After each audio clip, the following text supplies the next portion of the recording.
ያልተጻፈችልህን ሴት በግንባር ብትቆም አታገኛት። ከልክ ያለፈ እንክብካቤ ትዳር ውስጥ በጣም አደጋ አለው።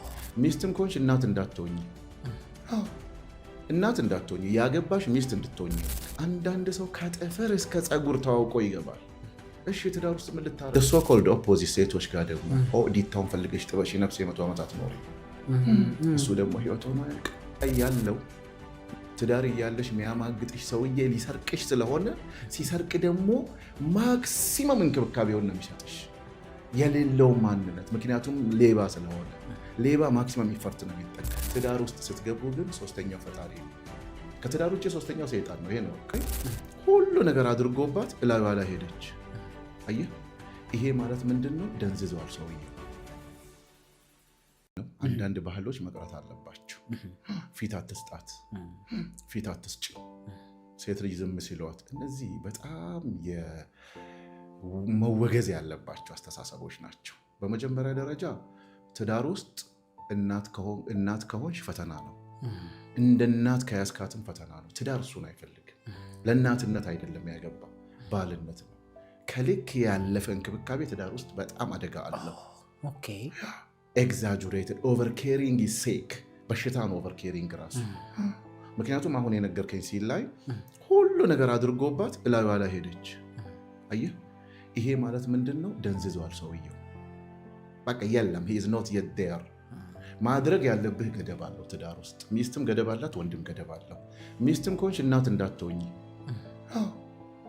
እንዳትሆኝ ያገባሽ ሚስት እንድትሆኝ ነው።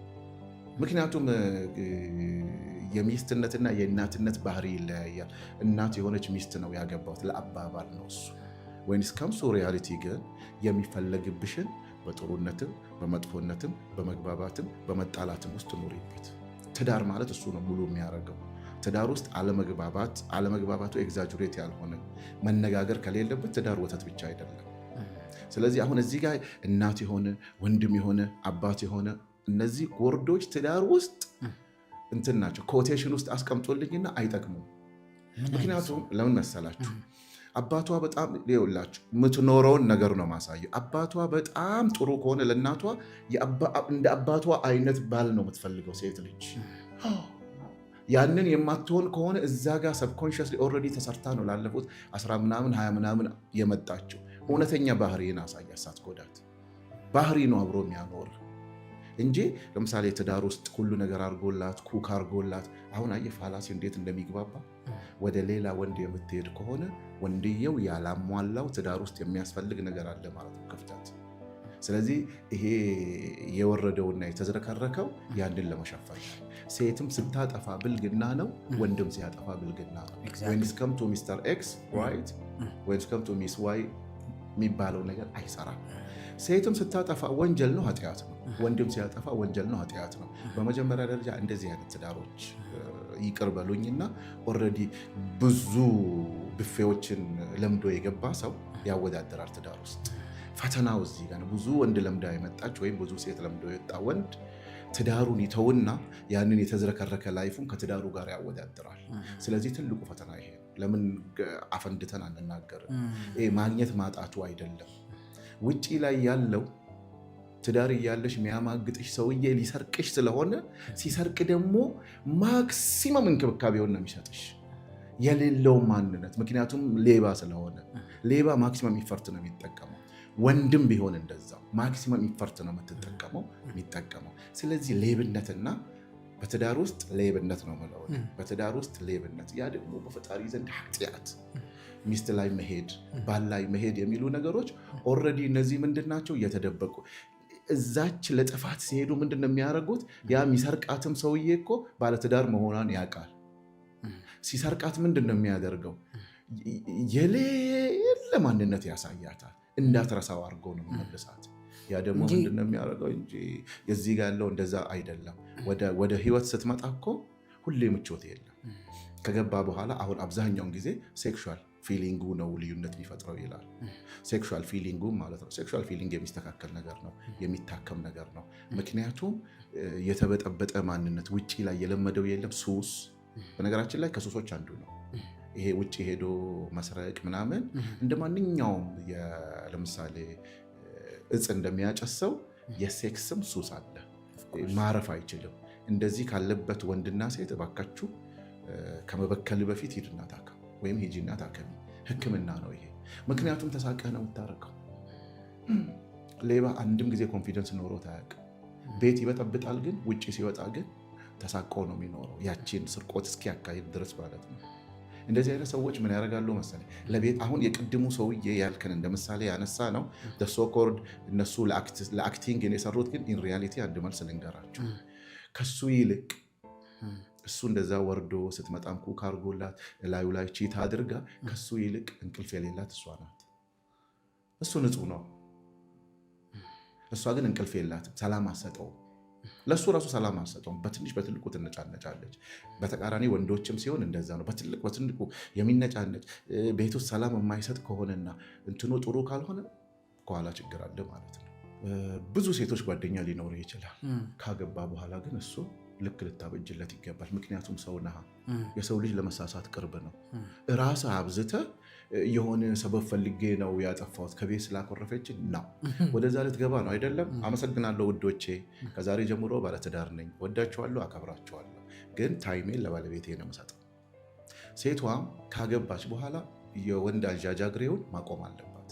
ምክንያቱም ሰው ናታ። የሰው ልጅ ደግሞ የድግግሞሽ ውጤት ነው። በተደጋጋሚ የምታገኘው ማለት ነው። የሆነ ነገር ካንተ ያጣችውን ነገር የሆነ ሰው በጓደኝነት ውስጥ ሊንከባከባት ይችላል። ያ ፊሊንግ ደግሞ ኢሞሽናል አታችመንት ይመጣል። በዚህኛው በኩል ደግሞ ዛሬማ በእናት ሚስቴ ጋር ተጣልቼ ወጣው ምናምን ስትል ሴት መታ አይዞ ስትል አስበው you are emotional። የሰው ልጅ በጣም የሚሳሳተው ለዚህ ነው። ስለዚህ ማስመር ያለብህ ምንድን ነው? በልኩ አድርገው። በልኩ የአንዱ ትዳር በአልጋ ላይ ጨዋታ ሊፈርስ ይችላል። የአንዱ ትዳር እምነት በማፍረስ የአንዱ ሶስተኛ ወገን አማቾች ወይም እህቶች ወይም ወንድሞች፣ የአንዳንዶቹ ደግሞ ማቴሪያል፣ የአንዳንዶቹ ደግሞ ትዳርን ውጪ ላይ የሚጫወቱት ጨዋታ ኦርኬስትራ አድርገው ይገባሉ። እዛ እንደፈለገች ፏፈሽ ብሎ ነው ወንዱም ሴቱ የሚጫወተው። ትዳር እንደዛ አይደለም። የተሰበሰበ ፏፈሽ ነው። ምክንያቱም ምንድን ነው? ባለህ ነገር ነው፣ በሌለህ አይደለም። ውጪ ላይ ግን ተበድረህም ልታረግ ትችላለህ። ቤት ውስጥ ምናልባት በኮምታ አንዳንድ ጊዜ ደግሞ ቆሸሽ ባለ ፒጃማ አለባበስም ደግሞ ይሄ ፊዚካል አፒራንሱ እንዲታ ሁልጌ ትዳር ውስጥ እንደዛ አይደለም፣ ለቀቅ የተደረገ ነው። ምክንያቱም እነዚህ ነገሮች አሁን ብዙ ናቸው። እንግዲህ እንደየኬዙ ግን ይለያያሉ። ትልቁ ግን ኤክስፔክቴሽን ነው። ኤክስፔክቴሽን ካገባው በኋላ የሚሉ አሉ። ለምሳሌ አንድ ኬዝ ገጥሞኝ ነበር። ልጅቷን እንዴትም ብሎ ፍቅር ለማስያዝ የለፋው አባቱ ሀብታም ስለሆነ አዎ ሳገባት የድህነት ህይወትን አመልጥበታለሁ ተሟሙቶ። ልጅቷ ግን አታውቅም። ኬዝ ነው የምነግራችሁ። ከዛ በኋላ ሄደ።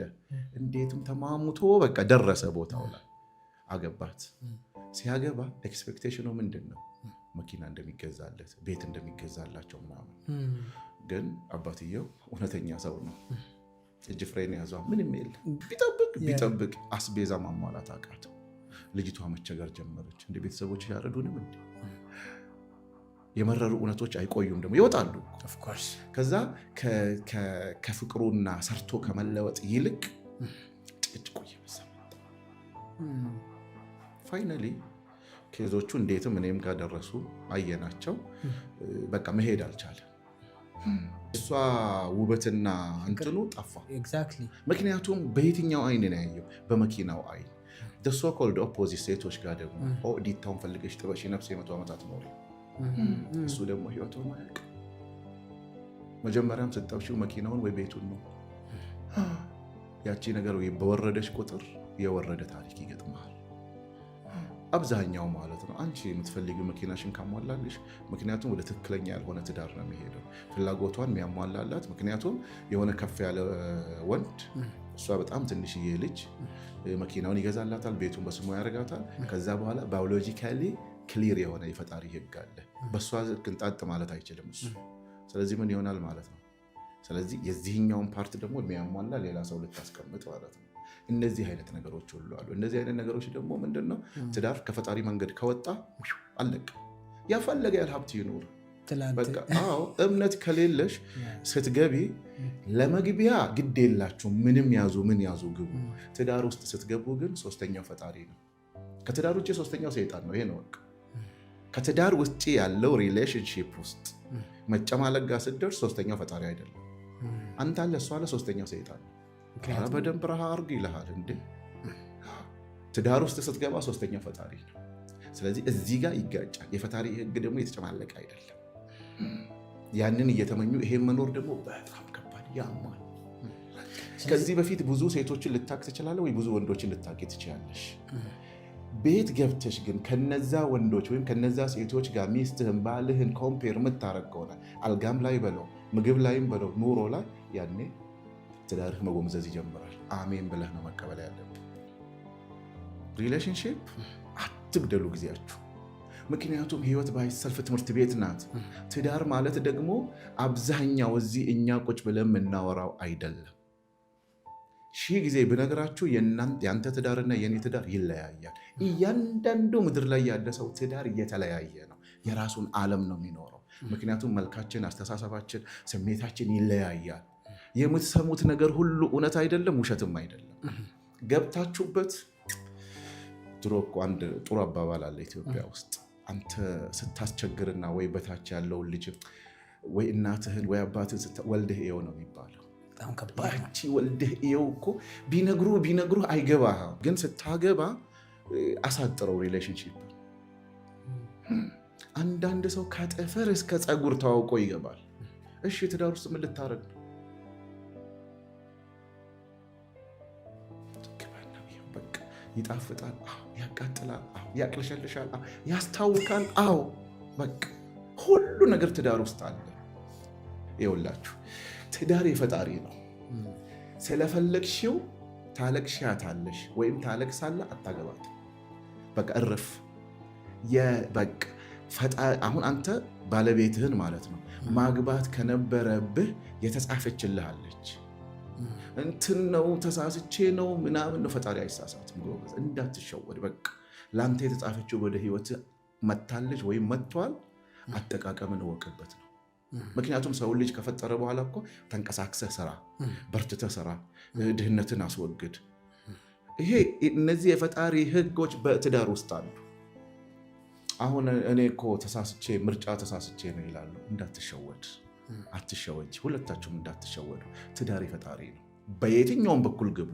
በየትኛውም ሆል ስትገቡ ያልተጻፈችልህን ሴት በግንባር ብትቆም አታገኛት። ወደ ህይወታችሁ የሚመጣ ነገር ፈጣሪ መርጦላል። መጀመሪያ እቺን እመን። እዛ የተጫወትካቸው ጨዋታ፣ ድራማ የተጫወትሻቸው ድራማዎች ሁሉ በቃ እንትን የውሸት ኦርኬስትራዎች ናቸው። እውነተኛዋ በኒካህ በሰማንያ የታሰረችው ናት። ያቺ ደግሞ የፈጣሪ ምርጫ ናት። ሰይጣን ትዳርን ማምጣት አይችልም።